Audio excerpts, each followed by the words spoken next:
Hey friends, so tonight I am going to be making some blackened catfish fillets and I'm going to be making some macaroni and cheese. Now the amount that I'm making tonight will be technically for 2 people, but I'm technically making this for myself. If I don't eat it all tonight, of course I'll have leftovers for the next day. The hubby is at work and he has his own meal right now, some food I made from yesterday. So it is raining like cats and dogs outside, so hopefully my power does not go out and you all can see this recording at a later date, but I hope you all enjoy what I'm making. Okay friends, so what I got here is my KitchenAid standing mixer. This has been my baby for probably about 20 years now, but I do have this attachment where I can shred my cheese because I realized if I'm going to make some macaroni and cheese, I do need some shredded cheese and I have none at this time, so I'm going to shred this really quick so that I'm not doing it by hand. And of course, yeah, I'm only making a little bit, but I'm like, well, if I'm going to shred it, I might as well do half the block that I got. So I bought some from Sam's Club and they give you like the big block, but I had not shredded it yet, so I'm going to use this to do that.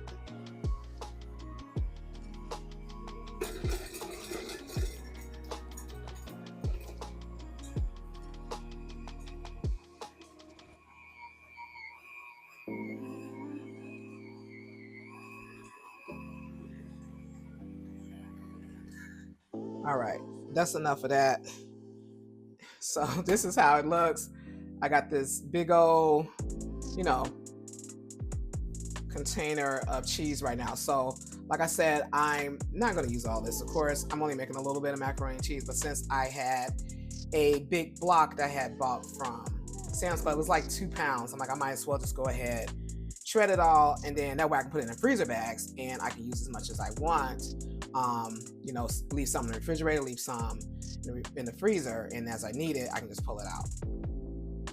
All right, so this water has been boiling for at least 5 minutes, so I'm gonna go ahead and pour in this elbow macaroni. So that was like 2 cups, like a 2-cup Pyrex measuring cup, and that's what I have poured into this pot. I'm gonna let that boil for about 7 minutes so that it's al dente. I don't want it cooked all the way, but it needs to have some type of texture to it, but I don't want it like raw. Okay, so in this next pot, I'm going to be adding in 2 tablespoons of butter, and I'm going to let that melt. So the next thing I have going on is 1 teaspoon of salt and 1 teaspoon of pepper. I'm also adding in 1 tablespoon of flour. I'm just going to stir all of that up. Normally I would add some Cajun seasoning to this too, but I decided to skip on that today.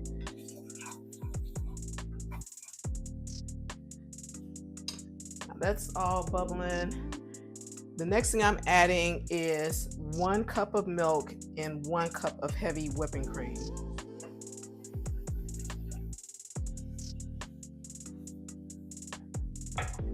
Next step is for me to whisk all that together.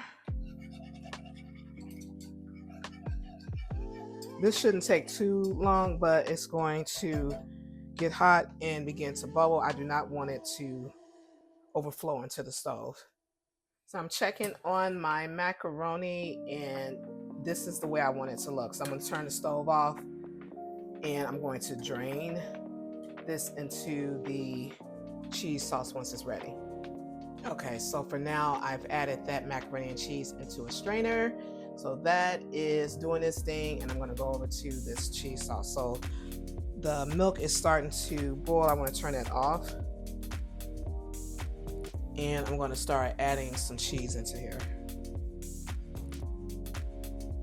So this is about 1 cup, and this is about 2 cups. So basically a fistful. I'm going to stir that together. And that's going to melt. And it's going to be all nice and yellowish, orangish, and good to go.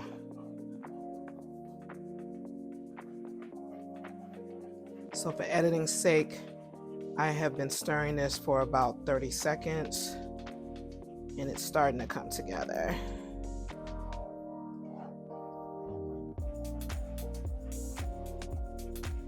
So basically you just want to stir it so that it looks like a sauce. So this is probably going to take like about another minute. Okay, so I've been stirring this for about a minute, and we are finally at a consistency that I'm good with.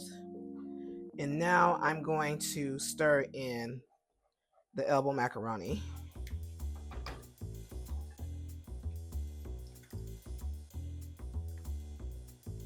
I don't know if you guys can hear that, but that thunder is crazy out there.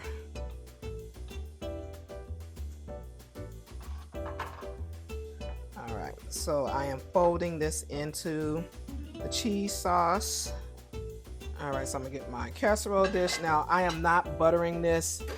That's not necessary because there's butter inside of the macaroni and cheese mixture, so that's not necessary. So I'm gonna go ahead and pour this in.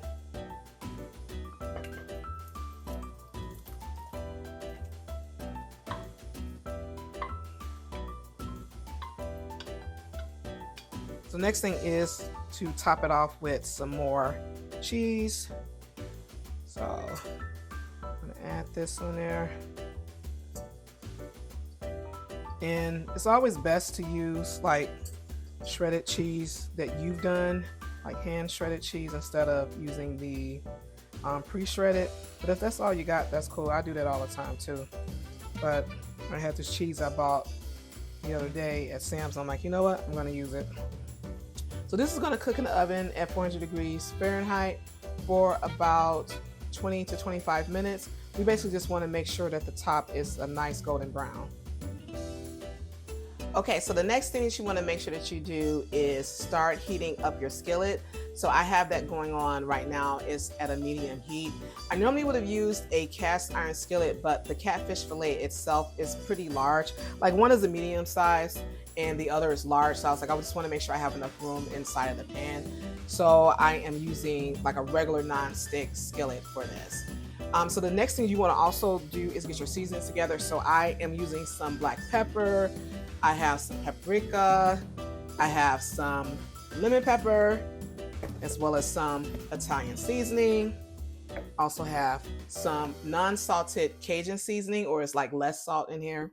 And I have some Slap Your Mama seasoning. So this is gonna be last because I don't want it too salty. I want these other flavors to have its own profile on the fish before I start adding like more salt to it. Okay, so I'm gonna start off by adding some olive oil to the fish, and I like to do that so that it captures the seasonings and they stick on there a little bit better. So I'm gonna do each one of these that I have mentioned before, one at a time, until they're all on there. So I don't know if I had mentioned it earlier, but I had talked to my daughter earlier, and she was making some honey jerk chicken wings as well as some macaroni and cheese, and I remember the veggie now. It was some greens, and I was like, this all sounds real good. But she lives too far from me, so I wasn't able just to go to her home and get me a nice plate. But I was like, you know what, I'm gonna make something similar at home, but I won't be doing any honey jerk wings. Her wings are really, really good, but I ain't got time for that. I just got off of work and I want to keep it nice and simple in here. So yes, I'm gonna rub all this, and I just use this Cajun seasoning, so I will be sneezing or coughing or something. I may end up having to pause it, so you ain't gotta hear all that. All right, so now that all that coughing and sneezing is done, I have finished adding all the seasonings onto the catfish. Now I'm going to load it into the skillet. All right, so I'm going to add some olive oil to this pan, just to add some type of oil in there so that it's not sticking to the pan. I think that's a mistake that a lot of cooks do, especially like home cooks. They don't add any oil to non-stick pans or some type of lubricant, because even though it's non-stick doesn't mean that it's not going to stick. So always add some type of oil to it. All right, so hopefully this is hot enough, but if not, we'll get there. So I'm gonna add each fillet. Yeah, it's hot enough. I'm hearing a sizzle. I'm hearing a sizzle. All right, and this is my second piece. So you see I have like a medium size as well as a larger size. This larger one, of course, is going to take a little bit longer to cook. I'm actually going to turn this around. There we go. Let that cook nicely in the pan. Yeah, so I'm going to saute this for about 5 to 7 minutes just to make sure that, you know, the bottom side is brown before I flip it over. I'm going to be making the macaroni and cheese as well as some sauteed spinach. I'm trying to decide if I'm going to do sauteed spinach or if I'm going to do cream spinach. All right, I've moved this fish over because I want to check on this macaroni and cheese. And it's at the brownness that I want it. Yeah, so that looks good. I'm gonna let that continue to rest. It is hot as hell. You see all the bubbling on there. Yeah, so that's bubbling right now. So we're going to let that cool off. So this is the part I don't like doing on camera because I'm like, I don't want this fish to break. Let's see what happens. All right, that one went well. Let's do the next one.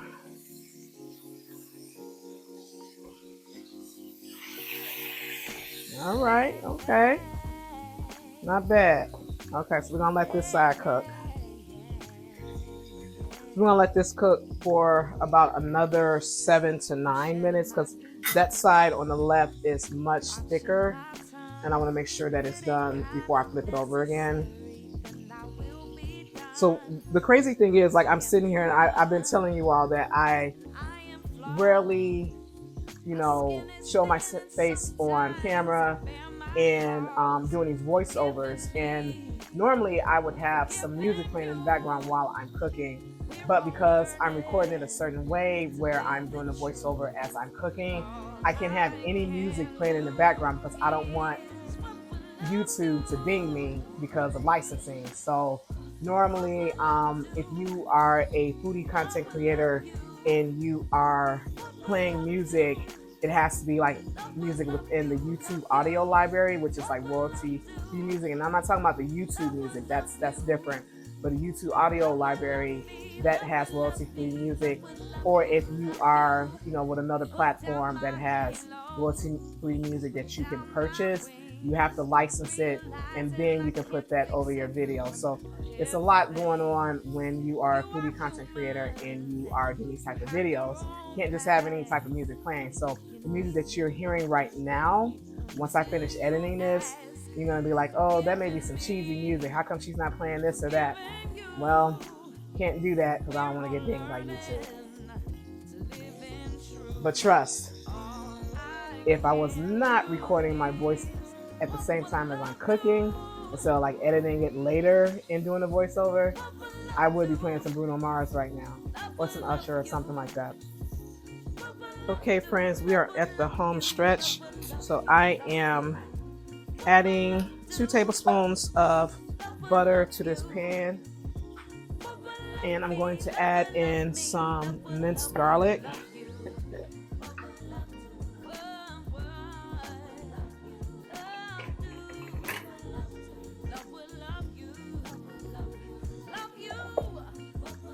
And I'm going to add in some olive oil just to keep the butter from browning too fast. Let that melt some. Okay, the next thing I'm adding is some minced garlic.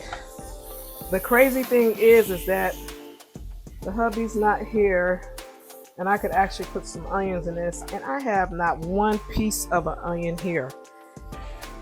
But that's okay. I'll use some onion powder. It's not the same, but this is what we got. This is what we're dealing with. All right, so seasonings that I'm gonna be adding to this is some Slap Your Mama seasoning, as well as a little sea salt and some black pepper, and of course this onion powder. But before doing that, let's add the spinach. So this is some baby spinach. that I've rinsed off, and it's about 3 cups here. As you know, spinach definitely cooks down. Whoop, I got into my catfish. Move that over. So spinach cooks down. So although this looks like a nice healthy sized pan, it's going to wither down quickly and barely have any there. So I'm gonna start seasoning this now. So this is the onion powder. I'm adding a little salt. And that's only because I'm adding this Cajun seasoning and it has a lot of salt in it. And some black pepper. So I'm going to cover this and let this steam up for about 3 minutes. All right, you guys, you can already see the difference. The spinach is starting to wilt. And look at that. See, it shrinks. Ridiculous. But it's gonna be so delicious. Okay, friends. I decided at the last minute, I want the spinach to be creamed. So I'm going to add some heavy whipping cream to this.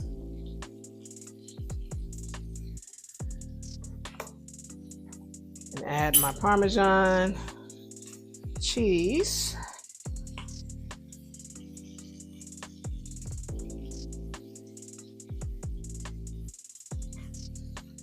And let that do what it needs to do. So this is going to be a cream spinach now.